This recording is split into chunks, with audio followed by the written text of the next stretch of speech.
seluruh rakyat Malaysia dah boleh menarik nafas lega dan boleh tersenyum lebar. Ini kerana Perdana Menteri Datuk Seri Anwar Ibrahim telah dengan rasminya mengesahkan kesemua 23 sukarelawan global Sumut Flotilla dari Malaysia yang ditahan kini telah pun dibebaskan dan dalam perjalanan pulang. Alhamdulillah dan tahniah buat Perdana Menteri tercinta Malaysia.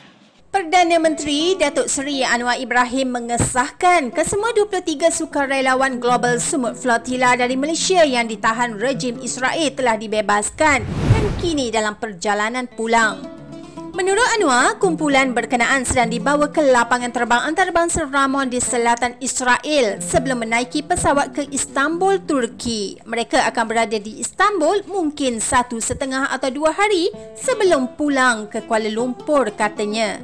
Perkembangan ini sekaligus melegakan keluarga dan rakyat Malaysia selepas hampir 2 hari menunggu kepastian mengenai status keselamatan kesemua sukarelawan yang ditahan ketika menyertai misi kemanusiaan ke Gaza.